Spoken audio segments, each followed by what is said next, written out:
2, 1.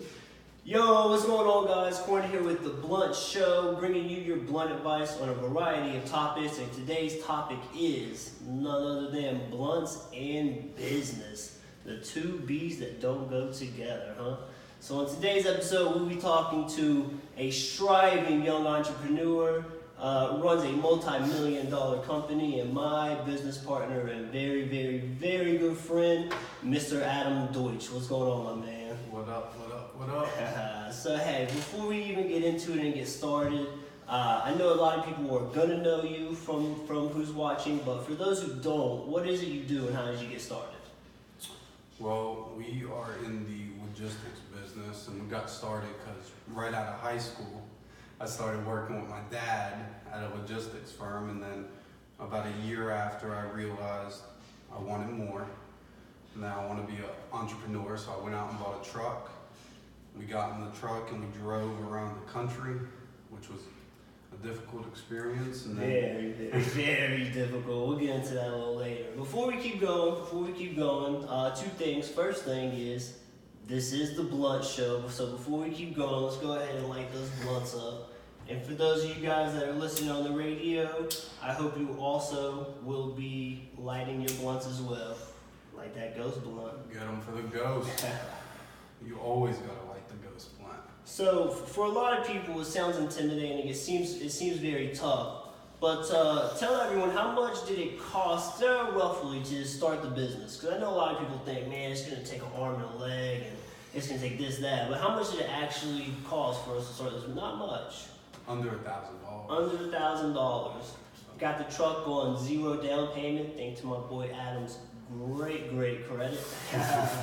And other than that, it was just a couple LLC, couple straps, couple this, couple that. Pillow. A pillow, yeah, a nice place to sleep that night. How did it feel when you bought the truck, though? I know I thought ecstatic. I was ready to take on the world. But how did you feel? I know it's probably a little different for you with the truck being in your name. I knew going into it we were going to get approved. I pre-knew that we were going to get approved. It was more or less going home to my parents and saying, we just bought a truck and we will see you later. And nobody actually knowing what was going on. I just kind of woke up Saturday morning, said, let's go buy a truck. That's it. And we went and bought a truck. It was kind of crazy. It was so spontaneous, but it was so the greatest decision I think we've ever made. It was becoming our own bosses, getting on our own. It opened us up to this world that we just never knew was there. Yeah. I mean, it's still to this day we're learning things that we would have never thought about learning if we didn't do this. If we would have never took that step to buy the truck, we wouldn't be where we were. Absolutely not. So I remember buying the truck. The owner of the company we worked for told us we wouldn't make it. Yeah, he sure did. He said, don't worry, you'll be back. Crazy. But it was not all daisies. No. It was not all daisies. Well, I remember the reality set in. I can't remember where we were. We were having a very difficult time. I remember you just had a breakdown. Oh yeah. You beat up against the truck and you were telling me you were sorry, and what was happening? I can't remember. What was going on right there? I think that was the moment when we realized we didn't really know everything. And we had no clue. And that there was a lot more than just picking up a load and delivering it and paying your bills. It was so much more. We didn't save a penny. No. You want to talk about financial literacy is important? We had 0 financial literacy, and we did pay for it. We were almost a company that closed down at first. Wouldn't you agree? When we were just driving by ourselves, we had no money. I was looking to sell the truck while driving. Right. We absolutely had no money, but we did overcome it. It took a while. It took a lot, but what was one of the things that helped us overcome it? Let's just be honest. When we got to smoke a little bit, it was less stressful. It was less stressful. We got to even our minds and think about it and think about what we were really doing, right? I mean, I think that's pretty awesome. Now, in the same regard, probably shouldn't have been spending too much money on the weed when we had, bills to pay and stuff, but it all worked itself out in the end. It did, and I I do attribute weed to us still being here, honestly. I would have had a nervous breakdown myself, I can tell you, if it wasn't for the good old Mary J. I remember getting out the truck and like banging my head. Oh man, it definitely got rough, man. It definitely got rough. But so let's get back to it. Why did it get so rough? I think it's very simple. We had no financial literacy. We didn't know how to float money. We didn't know what to do with our money. We just spent all our money that we got. It was we were making $5,000 a week, and we were saying next week $5,000 more is coming we're gonna have in. another $5,000 deposited. Just spend it. Just whatever. And we could get paid each day, so it was like, oh man, it got dangerous. I mean, I do remember times having $3,000, $4,000, $5,000 in my account, and I remember sometimes having negative $1,000 in my account, all within the same week. I mean, my credit score. You mentioned my credit score out on the getting the truck, and when we got on the road 6 months later, my credit score was about 150 points down. Killed our credit score. Absolutely killed it, man. But I will never forget all the good times we did have over there. I will say that, as tough as it got, as some of the bad situations we went through, that's something for another day. I'll have to tell you guys about some of these. One of our major selling points too in the company is that, we've been there, done that. So there's times where issues arise and we don't have to reach out to our customer. We've been there, so we can address the issue without it becoming something big. And that's one thing our customers value is they're giving their freight to the hands of people that have been there, done that, and know it. Yeah, experience is definitely a big thing, and I think that's one thing, is no matter what you're doing, no matter what you want to try, you just gotta get that experience. You gotta get to experience it first. Yeah, you can read as much as you want, you can learn as much as you want, but until you do it, it's something completely different. Because I thought I knew the trucking business. Boy, were we mistaken. But so we go from that point. What are we making then? We're, like you said, we're making about $5,000 a week then. So what's that? That's $5,000 a week. $250,000 a year. Yeah, $250,000 a year. So from there to now, how much is different though? I mean, wow, absolutely total turnaround. I mean, do about $250,000 a month. Yeah, recently $250,000 a month, which is craziness.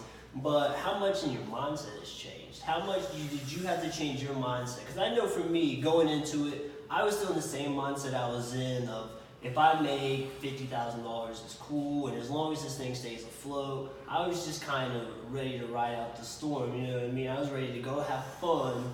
As weird as it sounds, I was ready to go have fun on the road and get to the money later, and it's kind of a weird way to think about it, and it was shown in, I think, our spending habits too. Yeah, well, spent a lot of money. A ton of money. But you're saying my mindset? Yeah, so how, change. You had to realize that you didn't know everything, and that there's so much more to learn every single day. Especially as you're growing the company, you're faced with new challenges every day. Like now we're faced with getting health insurance for employees, and it's just another hurdle that you have to learn to make sure that your company has the right foundation. Right, so exactly. It's really the mindset of work now, play later. Play later. No, so I totally agree. You gotta work now, play later. Which a lot of people made fun of me for saying years ago. Senior year, my senior project was kind of like a work now, play later type thing, and that you don't necessarily need college, and that 4 years is delayed, and that you can accelerate your learning so much quicker than that 4 years of college can, and that if you work hard now, playing later, it's 10 times better. Because I used to have a friend, he would tell me, no, you have all your life to work. And you have all your life to work, and you play now, you live long, free when you're young, blah, blah, blah. But my dad drilled in my head since I was young. You work hard now, you play later. You work hard now, play later. And yeah, I mean, I that's something I hear all the time too. Man, you got your whole life to work. Well, shit, I don't want to work my whole life. Right. I don't want to work my whole life. I want to play my whole life. So right. I'll work now, play the rest. life up by 30 years old and then start playing. Exactly. Playing is fun because right now their playing is going to bars. Or the club, and which is cool. yeah, it's fun. Don't get me wrong, it gets hard, right? I mean, we see it all the time. We're like, man, people are having fun. We just sit here in the house all day. And then you sit back and you think about it, and you really think where you're going, and it's all worth it. Yeah, because my type of play is more of on another type of level where, you know, you're gonna have to work to get there. Right. It just doesn't come unless you're born into a rich family. Right, exactly. I totally agree. But it does get tough. I mean, that's one thing is you can't get distracted. I mean, it's so easy to get distracted. You see people doing this, doing that, they're traveling the world, they're doing everything that people dream of doing. You know, Yeah. they're partying every weekend. It seems like this ideal lifestyle, but you can't get caught up in it. Well, don't let Instagram fool you. Don't let it. That's very big. Don't let Instagram fool you. As fun as it may be, they're not having that much fun. They might have fun for that night, but then Right. that next week they're like, Back worry about the business. It's a damn It's tough. circle rotation of life. Yeah. You never move forward doing that. You're doing the same thing every weekend. You can't move forward. You're just kind of scooting along. That's one thing that's very important. You always have to be leveling up. Yeah, level up. If you're not leveling up, you're leveling sideways.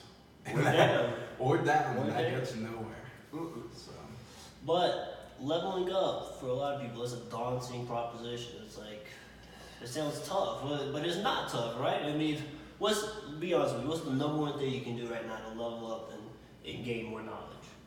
start reading a book. Start maybe. reading a book.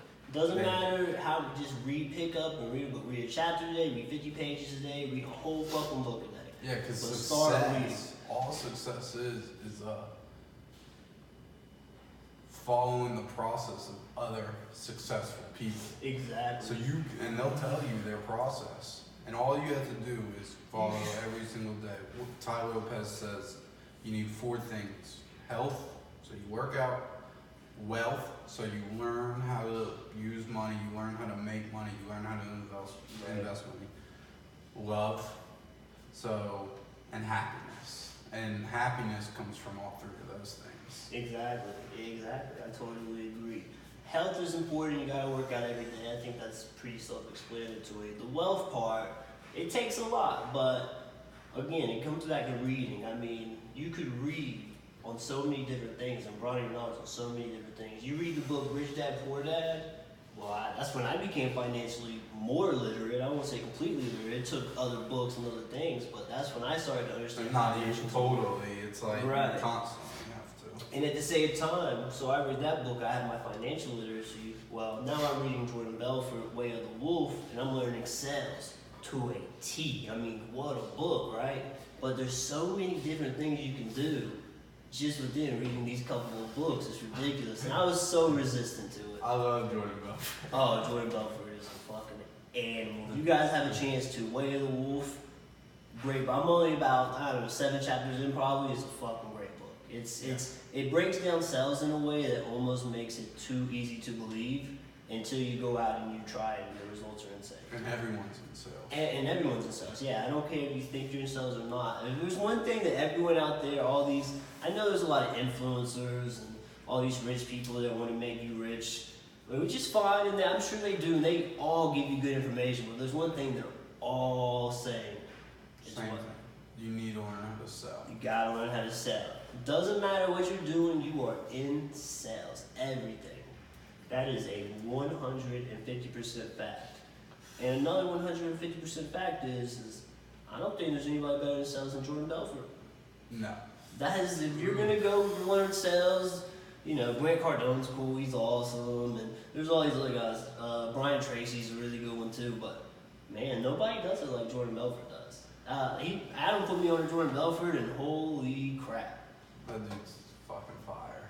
Fucking phenomenal, dude. It's so ridiculous, some of his concepts and sales, but I'm actually blown away just thinking about it now, honestly. If you can, go ahead and after this, go YouTube Jordan Belfort sales, and you'll be sold right then. I promise you. It's so crazy. Yeah, I mean, the fact I've always been a big guy on sales, copying people because I'm like, you can't copy transportation sales. It's just too difficult.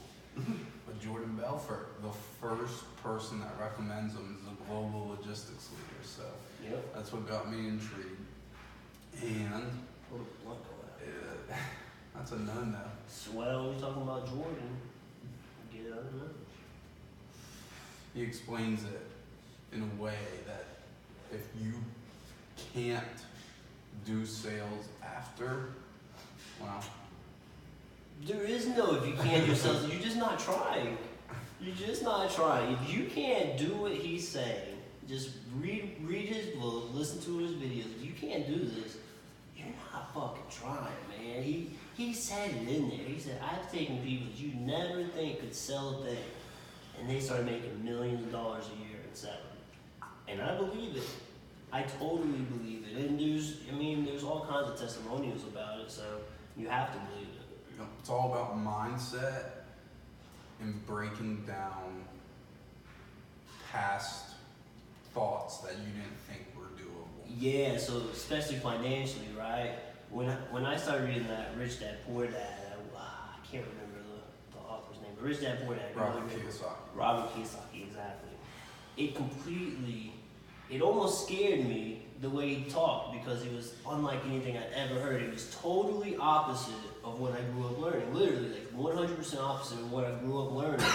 And it's like, you're right. For a couple of days, I didn't know if I should believe it or not because I was like, and then you start to believe it and it works. It's true. It's what the richest of the rich are doing. It's what they're all saying. Yeah. He just breaks it down. And there's a reason that they're not paying taxes. Mm-hmm. There's a reason like Donald Trump doesn't pay taxes. Right. He doesn't pay.